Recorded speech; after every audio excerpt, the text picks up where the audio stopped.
Voilà, donc je suis Julien Beck, gérant de l'EARL Francis Beck et Fils à Epfig.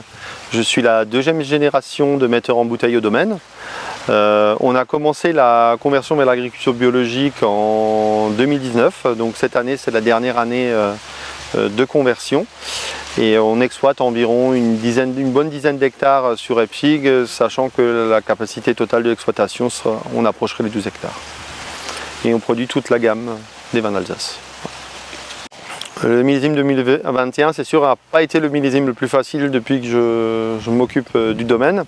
Et c'est vrai que le printemps, aussi bien que l'été, n'ont pas été faciles. On a eu quand même toute une série de pluies où il fallait protéger la vigne contre les fameux champignons. Donc il y a eu, au début, il fallait beaucoup se battre contre le mildiou. Puis l'odium est quand même arrivé, donc on a dû se battre contre 2 champignons, alors que souvent c'est des fois qu'un seul.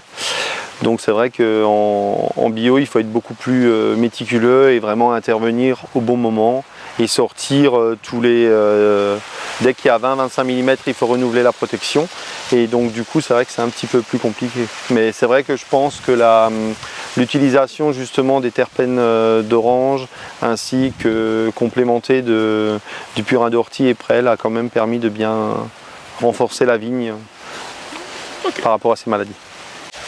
Non, on participe régulièrement au concours des vins du monde et je pense que c'est toujours intéressant de voir ce que valent justement nos Alsaces confrontés aux autres vins des mêmes cépages du reste du monde. Et ce qui est aussi assez intéressant, c'est qu'au niveau de la dégustation, c'est je crois un des seuls concours où il y a vraiment plein de personnes d'origines différentes qui vont déguster. Il n'y aura pas par exemple que des Alsaciens comme c'est des fois le cas dans les autres concours, ce qui est somme toute très bien aussi, mais c'est vrai que ça permet d'avoir un œil plus mondial au niveau des goûts des consommateurs.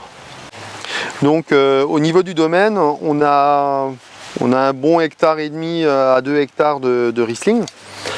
Et on a plusieurs cuvées, donc on a une cuvée initiation, donc c'est vraiment un Riesling pour initier un peu les gens au niveau de ce cépage-là, donc travailler sur le côté frais, simple, fruité, tout ce qu'il y a de plus simple. On a le Riesling de terroir, donc qui est le Hertenstein, donc c'est un lieu-dit qui est travaillé dans l'esprit vraiment de faire un grand vin de terroir avec des rendements très faibles, avec de la structure, de la concentration, de la belle maturité. Et le terroir est aussi particulier, donc c'est un terroir argilo-marneux, gréseux. Et donc du coup on retrouve vraiment de la structure et une belle petite acidité qui vient par saccade, et donc c'est vrai que ça donne vraiment un Riesling d'identité. Et donc entre ces 2 Riesling, on propose aussi à notre clientèle un Riesling de la cuvée Tentation. Donc cette cuvée là en fait elle est née d'une idée au départ. On voulait avoir une gamme intermédiaire, une gamme village comme certains vignerons pourraient peut-être l'avoir, mais comme il n'y a rien vraiment qui a vraiment abouti au niveau du village d'Epfig, j'ai eu à cœur de mettre justement sur les meilleures expositions hors lieu-dit ces cuvées là. Donc on est dans le coin notamment du Volscoup ou du Rehberg, et donc du coup ça permet d'avoir du Berg et du coup ça permet vraiment d'avoir un Riesling typé et sur le fruit. Bon, là on est dans la verdure, donc la couleur va être un petit peu faussée. Voilà, il y a des reflets verts forcément. Non, il y a une belle couleur jaune doré, avec des légers reflets verts typiques du cépage. Au niveau aromatique, on retrouve vraiment le côté typique citronné, des notes de fleurs blanches également, et d'agrumes bien mûrs. Très fin, ouais, très...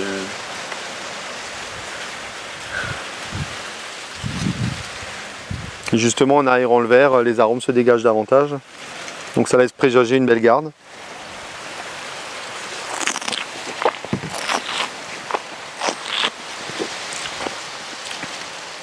Donc au niveau de la bouche, on a vraiment une attaque fraîche sur le fruit. Et c'est un vin qui fait saliver. Et on a une belle persistance rétro-olfactive, et donc le vin reste quand même présent. Et donc c'est vraiment un vin sans lourdeur, sans sucre trop. C'est un beau Riesling sec, d'ailleurs il a eu le trophée sec, donc voilà. C'est je pense aussi un peu pour cela. Et c'est vrai que c'est vraiment le genre de Riesling qu'on définit au niveau de l'Alsace, le Riesling typique qui va vraiment bien accompagner aussi bien la viande blanche que les poissons, Donc bien sûr le plat traditionnel, la choucroute. Ou alors un fromage frais, un fromage de chèvre. Voilà. Un beau Riesling alsacien, quoi. Voilà, c'est ça. Dans toute sa structure et sa fraîcheur. Écoute, Et donc au niveau des sols, c'est peut-être aussi intéressant d'en parler un petit peu. On est plutôt sur des sols un peu sableux, mais il y a toujours un petit peu de limon, d'argile en profondeur. Voilà. écoute. Merci beaucoup, Julien. Voilà. Merci à toi Pascal. Skelt.